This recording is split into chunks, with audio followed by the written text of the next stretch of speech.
Ok, les airs, niveau 6ème.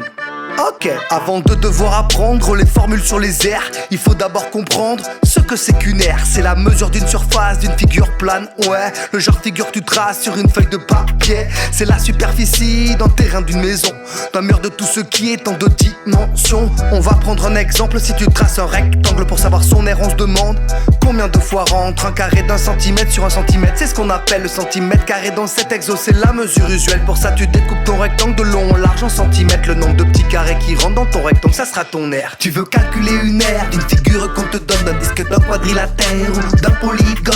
Pour ça y a des formules à connaître, à retrouver, et puis un petit calcul une fois que tu as remplacé par les valeurs de l'énoncé chacune des lettres. Pour le résultat faut pas stresser, t'as droit à la calculette. Si la figure est plus compliquée, va falloir la découper, soustraire ou additionner des aires que tu sais calculer. Si ton rectangle fait 2 sur 4, pour trouver le nombre de carrés, tu fais 2 fois 4, ça fait 8 cm². Si pour ton rectangle tu connais ses longueurs et ses largeurs, facile de généraliser, tu fais longueur fois largeur. S'il y a une formule à connaître, c'est bien celle-là, car toutes les autres viennent d'elle.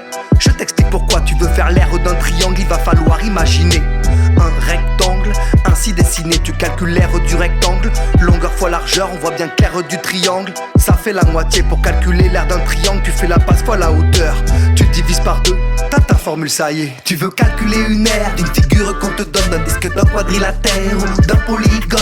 Pour ça y a des formules à connaître, à retrouver, et puis un petit calcul une fois que tu as remplacé par les valeurs de l'énoncé chacune des lettres. Pour le résultat faut pas stresser, t'as droit à la calculette. Si la figure est plus compliquée, va falloir la découper, soustraire ou additionner des aires que tu sais calculer. Comment fait-on pour trouver l'aire d'un parallélogramme? Pour ça faut découper un petit triangle rectangle, placé de l'autre côté du parallélogramme, et ainsi se ramener à l'aire d'un rectangle. C'est longueur fois largeur, ce qui revient à multiplier la base et la hauteur du parallélogramme que t'avais. Fais pareil pour le losange, trace ces diagonales, ça te fait 4 triangles rectangles qui font la moitié de 4 rectangles. Les 4 rectangles en forment un grand, diagonale fois diagonale. T'as l'aire du grand rectangle, divise par 2 t'as celle du losange. On finit par l'aire du disque à connaître par cœur, et pour ça tu multiplies pi par son rayon au carré. Tu veux calculer une aire d'une figure qu'on te donne, d'un disque, d'un quadrilatère ou d'un polygone. Pour ça y a des formules à connaître, à retrouver, et puis un petit calcul une fois que tu as remplacé par les valeurs de l'énoncé chacune des lettres. Pour le résultat faut pas stresser, t'as droit à la calculette. Si la figure est plus compliquée, va falloir la découper, soustraire ou additionner des aires que tu sais calculer.